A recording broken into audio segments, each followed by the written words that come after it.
great. Just great. 20 million in the bank. Welcome back everybody, Kai Swans here, and well, I've just got an achievement. Takeover survival. You kept your job following a club takeover. So clearly the dealing's over. I can make transfers now, basically. Yep, there we go.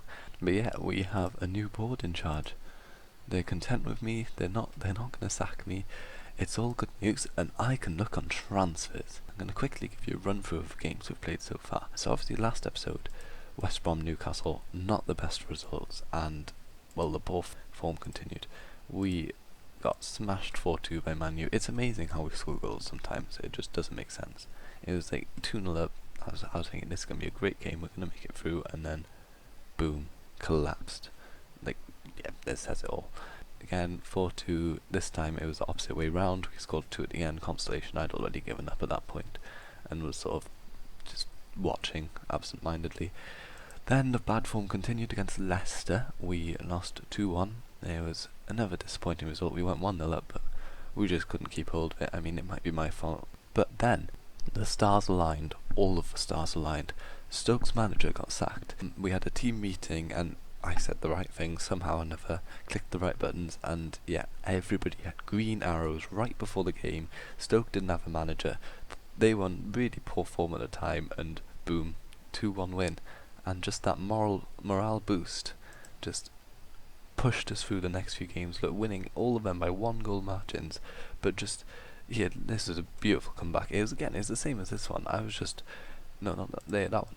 I was just watching the game, like, given up at that point when you're down 2-0 down, 4-0 down, and then 3 goals in the last quarter now, brilliant.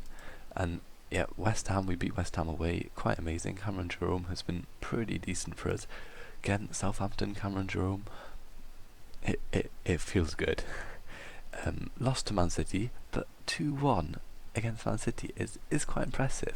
To be fair, it doesn't reflect how the game went. We should have lost a lot worse, but that aside, then we've just beaten Brighton in the league. I'm glad I got to keep my job. I was a bit worried I might get sacked, especially let's say I hadn't had that good run of form, because at this point people were starting to get worried. I mean, 5 games without a win, and it was a shoddy start, but that run has propelled us up to, here we go, 12th in the league, and we've put a gap of nearly 10 points, 9 points between us and relegation. So yeah, that's very good news. Now, I'm going to be making transfers, and well, I'll show you them as they happen. Here we have it. First bit of transfer business since having the takeover is a sale. Liber Kozak played quite well actually for me, but in the league not so well. Here in the cup he scored 2 goals and an assist, so I don't know if that counts when you're playing against low opposition. But yeah, Liber Kozak sold for nearly 2 million. It's a good deal, plus we're not paying any of his wages then, so we've got another 35 cleared up, and don't worry, I've got a replacement lined up. Nothing overly amazing, but good enough. And here we have it, first signing of the season. It's a full signing, 5.25 million for Shane Long. I mean, he's fast, he's been good in the league this season, and yeah, I'm excited about this one. Except signing number 2 straight after the first one is Sparagna. He suits the role that I was asking a bit more than. I mean, Shane Long is a bit of a Premier League long stay who's never quite made it as high as possibly expected, but has still had a reasonable career. Newest signing is Sparagna from Olympique Marseille. He's a reasonable centre back, young, decent speeds, it's all round decent. I mean, there's no standout. Poor, maybe his positioning is a bit questionable, but at 20, plenty of space to improve. I know he won't help so much with the survival race, but he fits the signing policy a bit better of young French players. Another sale, and he was complaining about lack of game time, and has now been replaced inside by who we just signed, Sparagna, as the 4th choice centre back. He will be leaving for a fairly decent fee, 2.5 million to Udinese. It's really hard to sell some of these players. I've been trying for a long time with Abonglahorn and Zogbia, but another one gone, and yeah, 2.5 million in the back. New signing can hopefully help with some of the problems on the left back position and also give us more cover on the left wing, bags of pace, and how much did he cost? 1.8 million. I'm pretty pleased with this transfer, and yeah, hopefully he can help fight for that left back position. Signed from Nice in the League One, so it kind of counts, and he's quite young, 24, 25 even. Yeah, reasonable signing. And what is probably going to be the final signing of the transfer window, we have Adrian Thompson, French, 22-year-old, looks good. I mean, all round decent defensive, decent attacking. Just here, if I just run through them, he fits the bill, and physically brilliant. I mean, lacks a bit of determination, concentration, the possible weak points. Apart from that, great. And I bought him for 6.5 million from FC Nantes, who made a really good profit on him, to be fair. But yeah, this is probably our final signing. Somebody who I've been very, very disappointed with during my time here has left the club on a free transfer, unfortunately, but just getting me off the wage bill. I mean, 13 games and an average rating of 6.55, and 2 games in the cup, average rating of 5.75. He has been so poor this season. I've just anything to get rid of him, and having had the one of the signings we just had, I can't remember his name, Holt or something.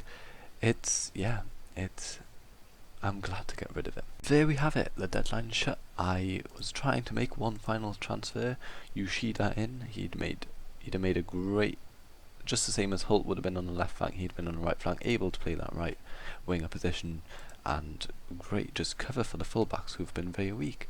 So our transfers for this transfer window, you see, trying to sell a Bonglaho, Richardson, also in Zogbia, and one other, just tried to sell them for free, and they just wouldn't go, rejected all the contracts, I think, and kept trying to sign this guy, Barafel, for whatever money. They wouldn't sell him. He looked good.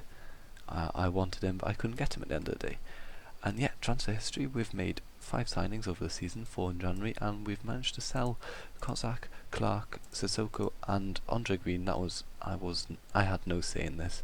I kept rejecting them, and then suddenly it was accepted for whatever reason. So yeah, he's gone for 650k. We've also sold Kieran Clark and Liber Kozak. They were backup options. Kozak did good in the cup games. He was never really given the run in the team due to the form of Cameron Jerome.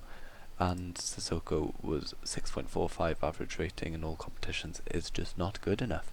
And we've done a like-for-like replacement of Sissoko for Nicholas Holt coming in, who's fast. I mean, if we compare him to Sissoko, he's mentally not quite as strong, maybe defensively not as good, but faster and attacking. Just hopefully the new blood into the team will help a lot.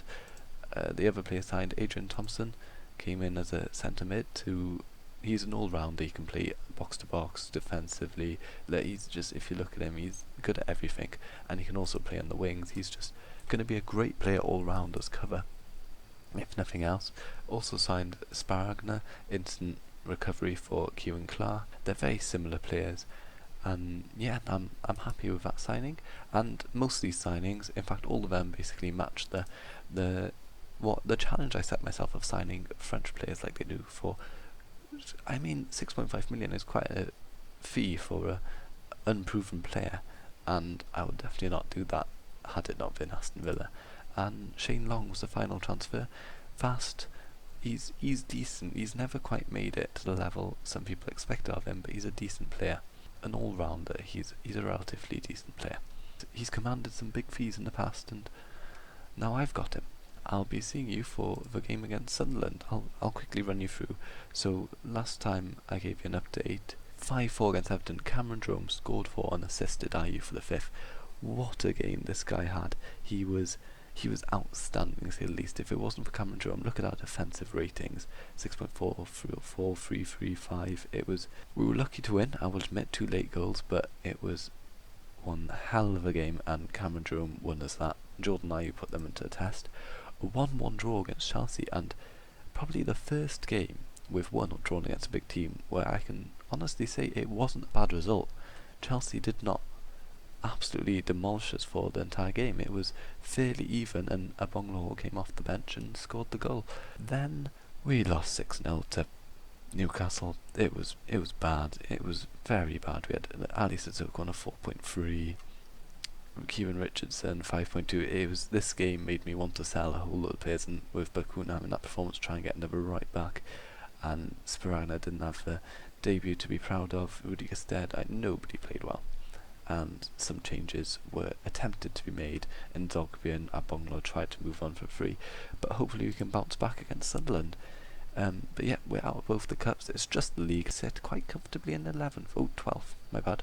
We're losing a lot, we're winning a lot. We're not being able to hold on to draw games, which might bite us, but as it currently stands, we're 9 points off 40-point mark, which generally is safety. So yeah, I'm fairly confident we should be able to win.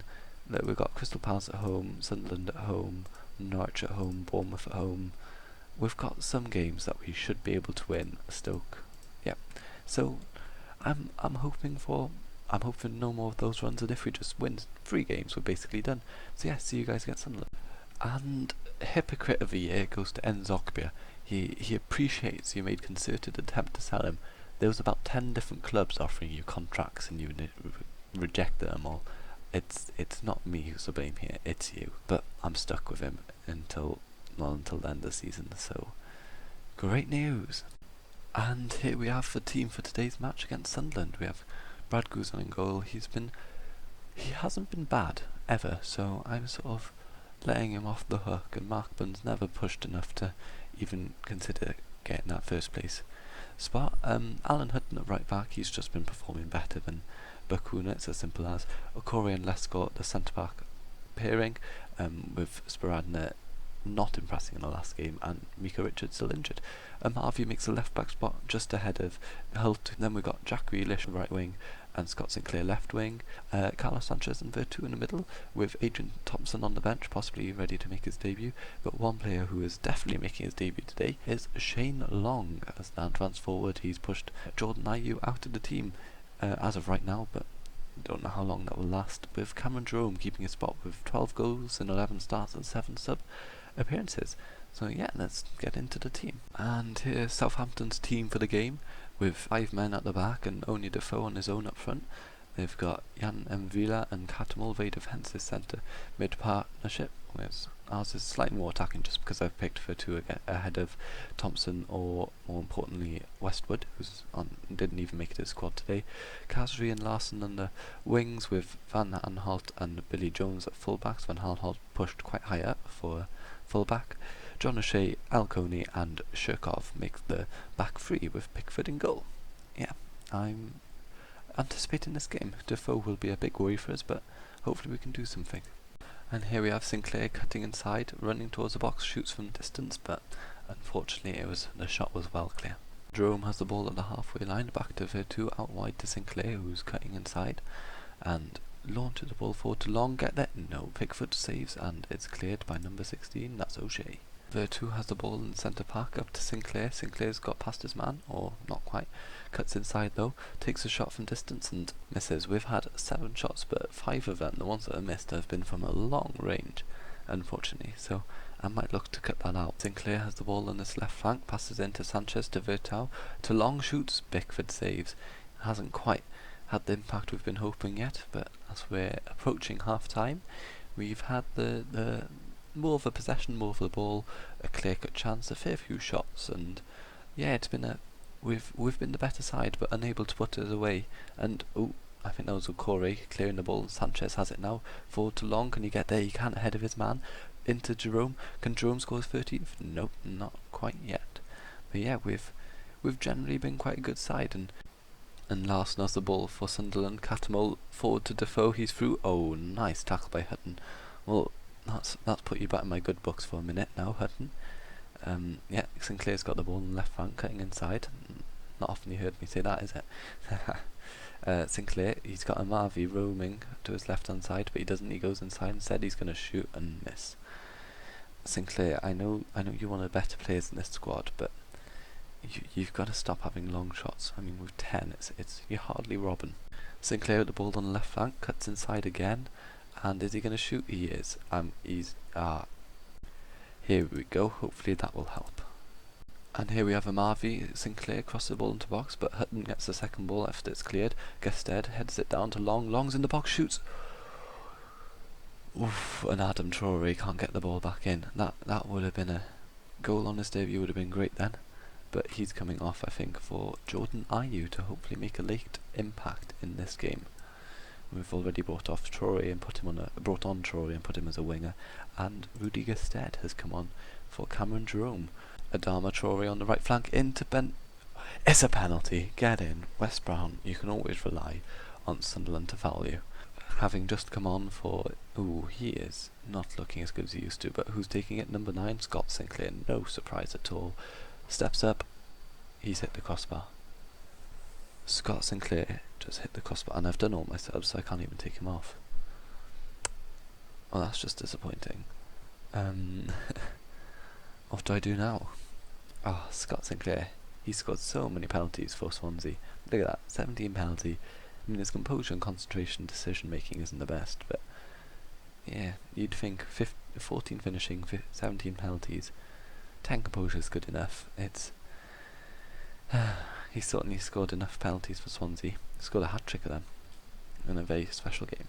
Sanchez has the ball on the halfway line to Virto, up to Gested, headers forward, Ayew, he's through. He didn't quite get the first touch to knock it past them all and shoot and score, so we've got a corner now.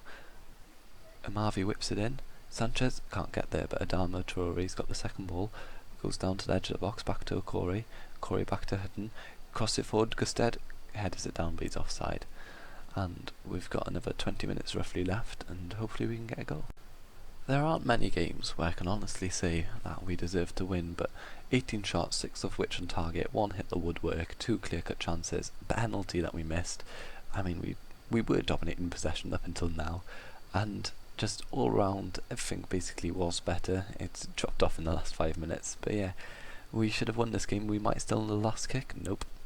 0-0 against Sunderland, and what was actually quite an interesting game considering it went 0-0, but yeah, I agree with my assistant Reginald Ray, and yeah, hopefully we can get something out. Oh, and one thing I noticed, Stoke sacked their manager. They hired Remy Gard.